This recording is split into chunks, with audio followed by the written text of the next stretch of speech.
Alright, welcome to the third and final step of how to solve a 4x4 Rubik's Cube Revenge. At this point, you should have a cube that resembles a mixed-up 3x3 cube, where all of the centers have been positioned correctly, and also all of the edges have been paired up with their complementary piece. Now, I am going to display both the algorithms from solving the 3x3 cube, which I use to solve the 4x4, and also the new algorithms we're going to use to fix parity. However, I'm not going to reteach the 3x3 algorithms in this video. So if you don't know exactly how to use them, you should refer to my 3x3 tutorial on the playlist on my page. When using my method for solving the 4x4, there are basically only 3 total parity cases that you need to worry about. And the first one we already learned at the end of the second step. So let's go on to solve the cube as a 3x3 now.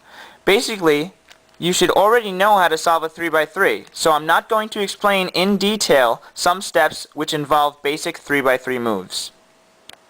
Okay, so for purposes of solving the 4x4 cube as a 3x3, these double edge pieces here can be considered the same as these single edge pieces on the 3x3. Also, this 4-piece center can be considered the same as a single piece center on a 3x3 as well. So the only thing that stops us from solving the 4x4 completely as a 3x3 are going to be the parity cases, which I'm going to show you how to correct in this video. So I like to place the white as my bottom and the yellow as my top. Knowing that, I can then go on to solve the bottom white cross as I would with a 3x3. So let me do that. So what I'm going to do is make the bottom white cross.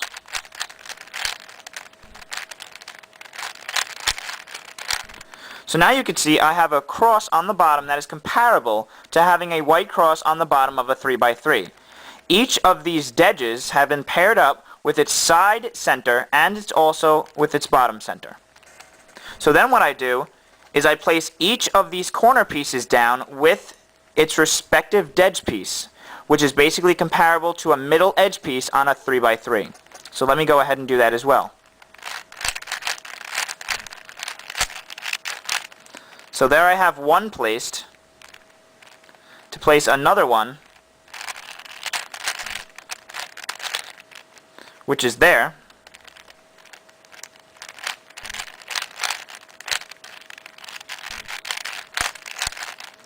Here's the third one, and for the last one, I have placed it here. So now I have placed all 3 bottom layers of the 4x4. This is basically the same as placing the first 2 layers of a 3x3. So now what we want to do is to solve the top cross. Okay, so before trying to solve the top cross, we have to first see whether or not the cube has a parity error. If you do have a parity error at this point, you will have a cube that looks very similar to either of the 2 cubes I have in front of me. Now if it doesn't, and it looks something more like one of the 4 following patterns here, where it has a single dot, a horizontal line, a backwards L, or if it has the cross already, then you do not have a parity error. And you can basically get from any of these steps directly to this one without having to fix parity in this case. If you do have a cube like one of the 2, however, you basically want to get a cube that looks like this one. So you want to change this so that it looks like this one in this case. What we're going to be able to do from this step is to flip this edge pair over. In that case, we would have a complete cross. So let me first show you how to change this one, if you have it, into a 3/4 cross, as I call it. That basically just has one edge pair flipped. So what we're first going to do is we're going to hold the cube so that we have this 2x3 block basically horizontal, and also so that we have a missing pair on the right side. So we basically want this 2x3 block all the way to the left, horizontal on the top face. Then we're going to perform the following move that is also performed in the 4th step of the 3x3 tutorial. So that move is front clockwise, top clockwise, right clockwise, top counterclockwise, right counterclockwise, and front counterclockwise. So now you'll see that we have basically the same pattern here, where we have a 3/4 cross, and basically this edge piece has been flipped over. So now we're going to have to memorize a longer algorithm which basically flips this edge piece over. And I'd say this is probably one of the longer algorithms you're going to have to memorize in order to solve the 4x4 and also the 5x5 as well. So the algorithm that we're going to have to memorize is, first of all, we want to have this flipped edge pair, we want to have it right in front here on the top face. Then we're going to perform the following algorithm in order to flip it over and finish the cross.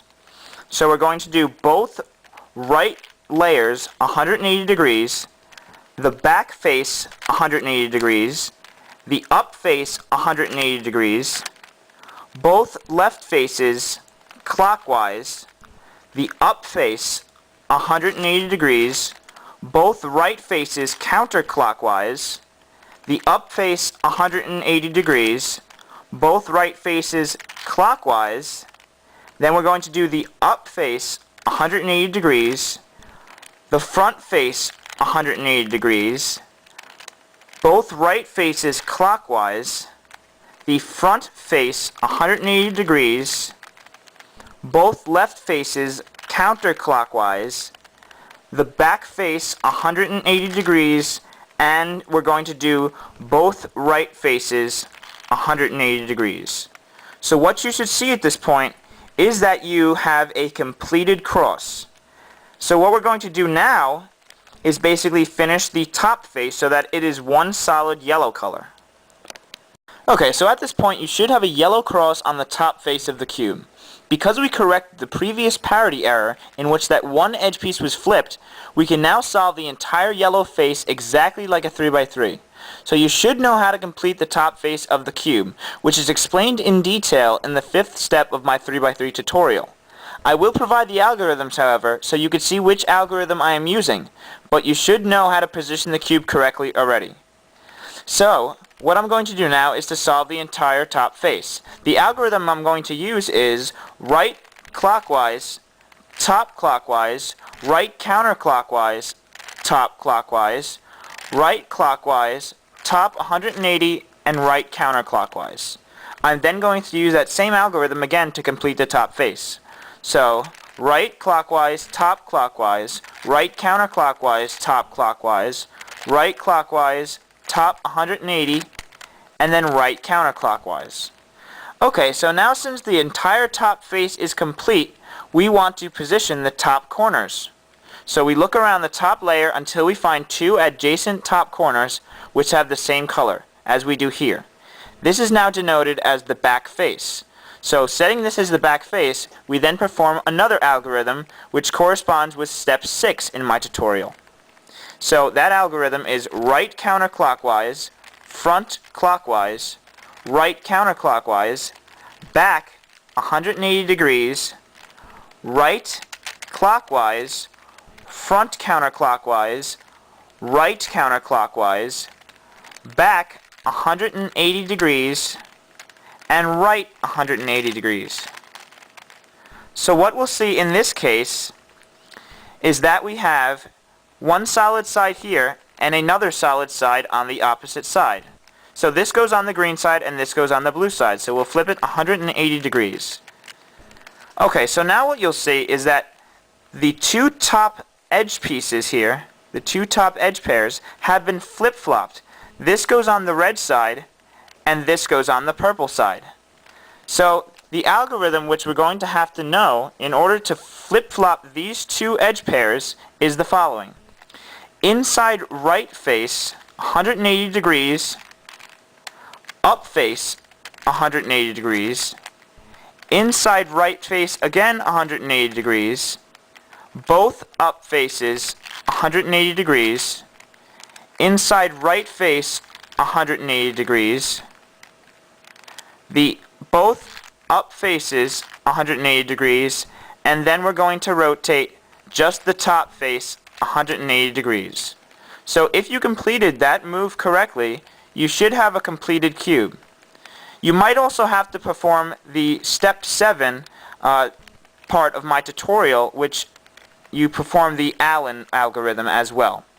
Alright, so I hope that this tutorial was helpful and allowed you to better understand the methods for solving the 4x4 cube. As always, you can send me a message on YouTube or post questions or comments on any of the steps for solving the 4x4. I'm also thinking about making a tutorial for the 5x5 as well, so please let me know if you like the style of this tutorial so I could determine if I should make a 5x5 tutorial in a similar way. Thank you all for watching as well.